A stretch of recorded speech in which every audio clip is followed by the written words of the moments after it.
Welcome back, everyone, to another video on the Occasional Farm Boy. Today, we're looking at a funny looking 2 horsepower engine. This here may just look like, I don't know, a boat anchor maybe, a block of steel, unidentified cube, but I tell you, it's more than that.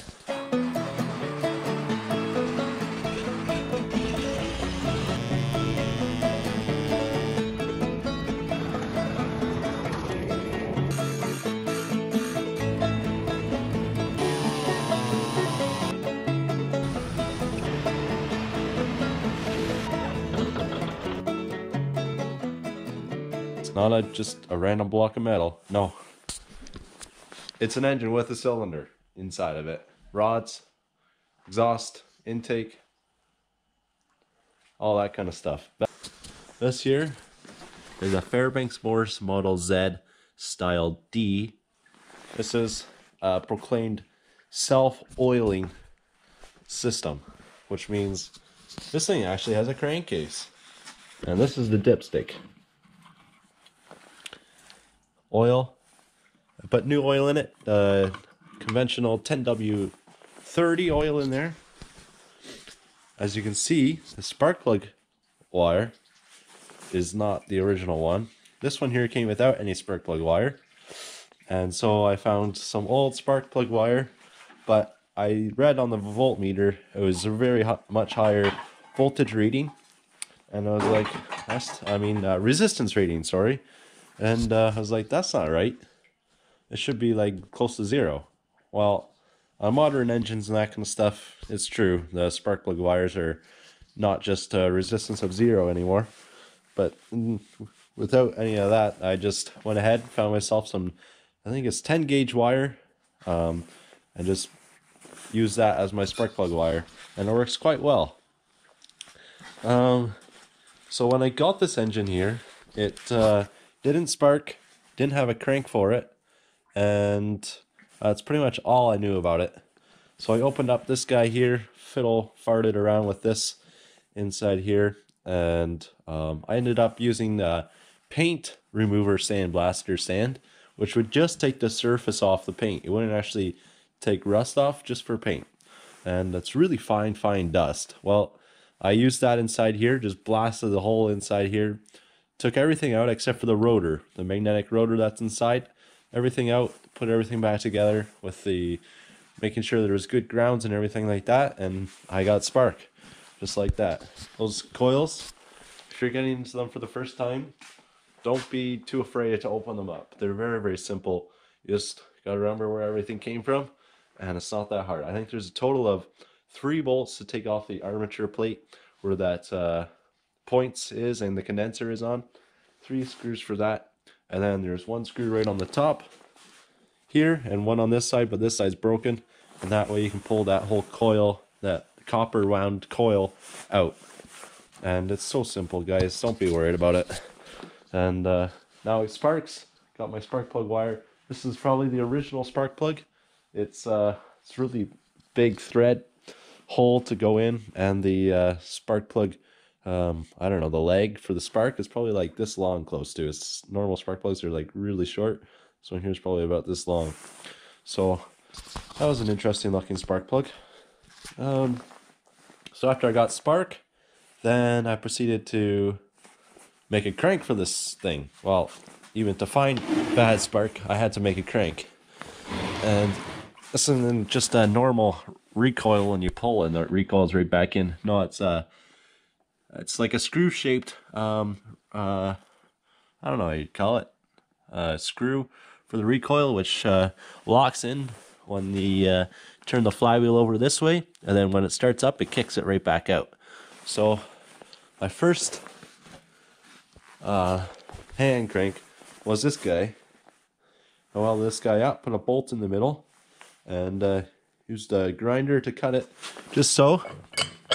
Well, this thing worked, but the only problem is it's sort of long, and so like you have to be on the edge of the table and actually to turn it over. And you got to spin it over pretty quick to get anything to go. So This is my first problem. That's my first problem. It wasn't way too long. And the other thing is, you got to spin this over quite quick, but it also got quite a bit of compression. So I thought, I don't really feel like turning this thing over and over by hand. So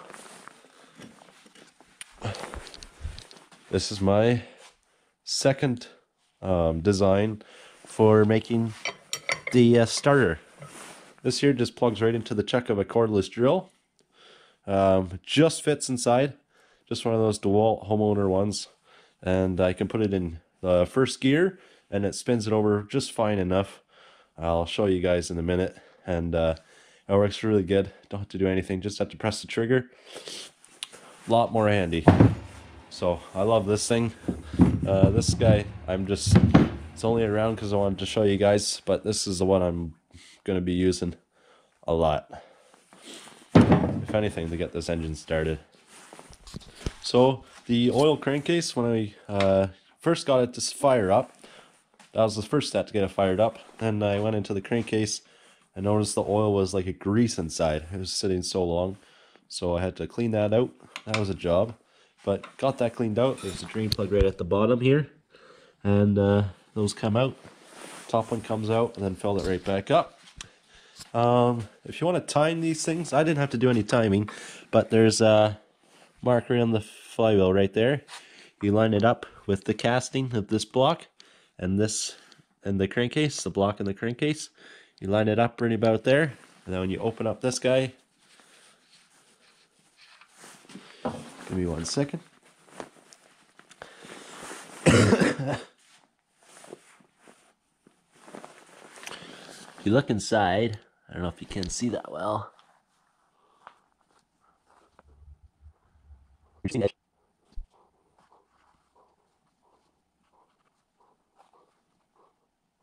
There you go, right inside there. There's an A stamped. Or actually just an arrow stamped on a circle there. You're seeing the arrow just in the circle. Half the circle. I can't quite get the full circle in focus.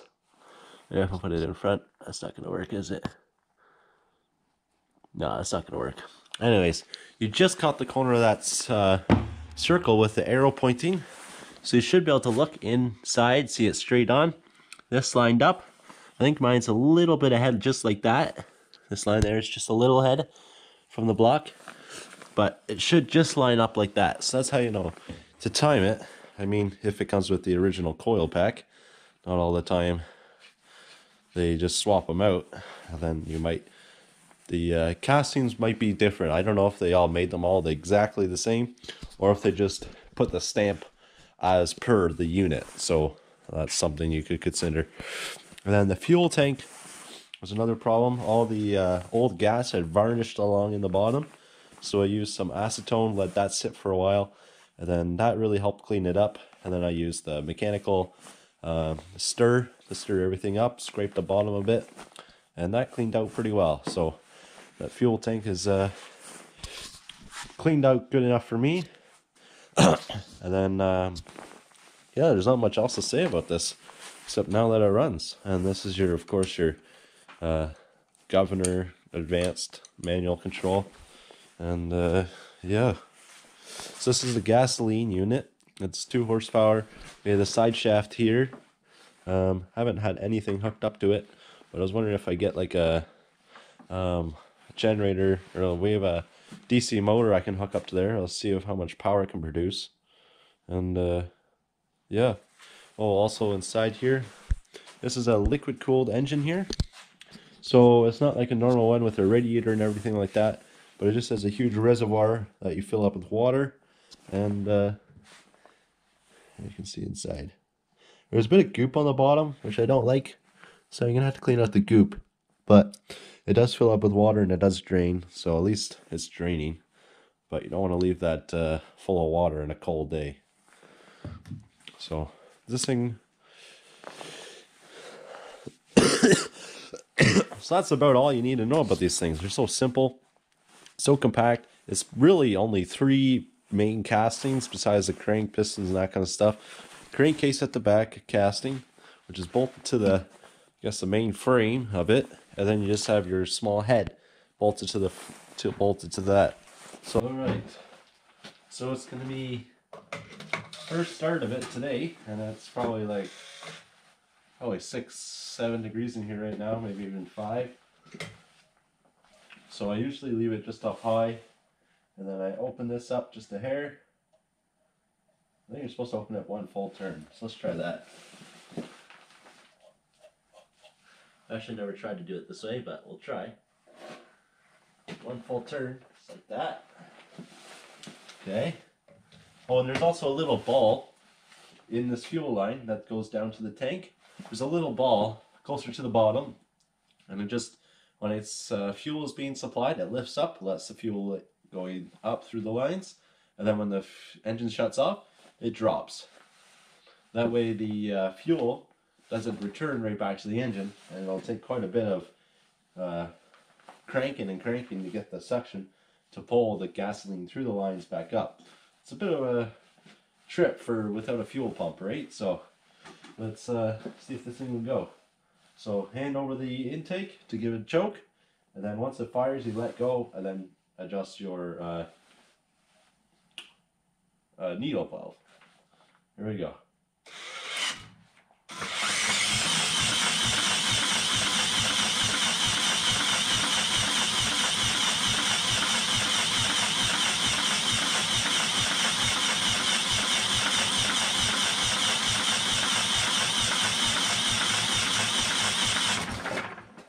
Oof.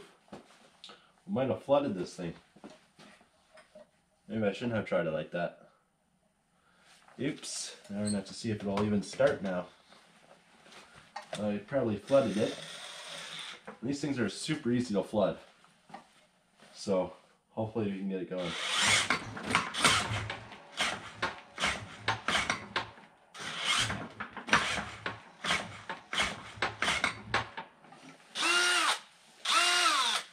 I don't know what's up with this drill. He's not taking it now.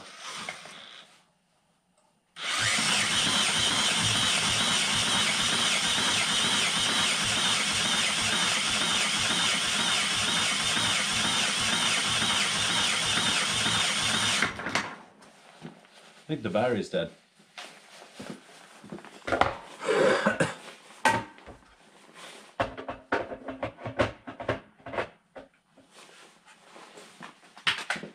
Alright, let's try with a good battery.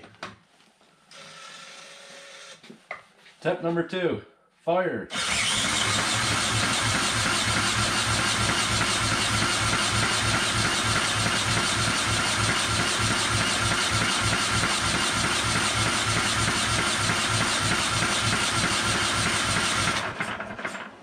Alright, we're going to have to try and take the spark plug out, clean it out inside, and then start all over again. It looks like we flooded it. There's gas leaking out the exhaust, so we've done it in.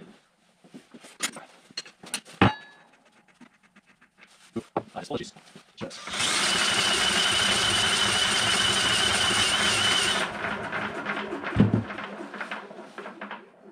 Oh, I know the bearings are good.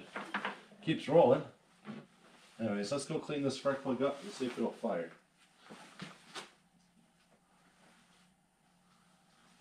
There we go.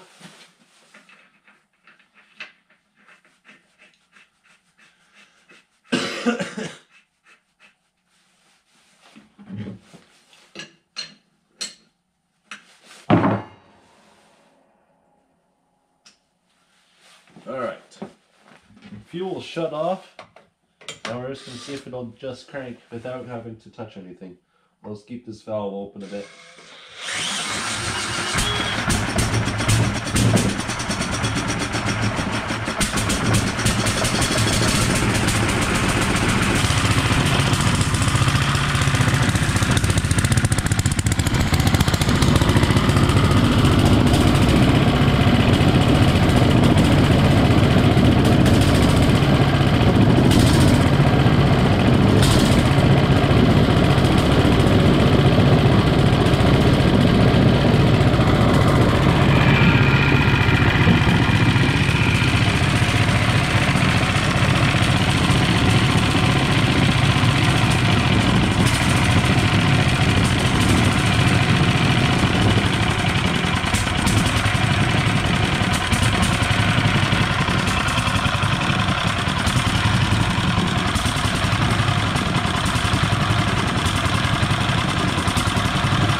so quiet.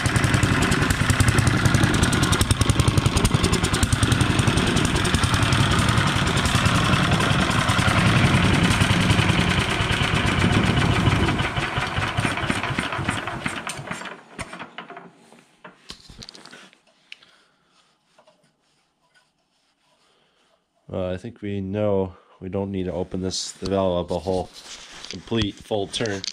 Let's try again, see how easy it'll start up. Full throttle. Gas is only open quarter turn maybe a little less.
A lot of pop there, isn't there?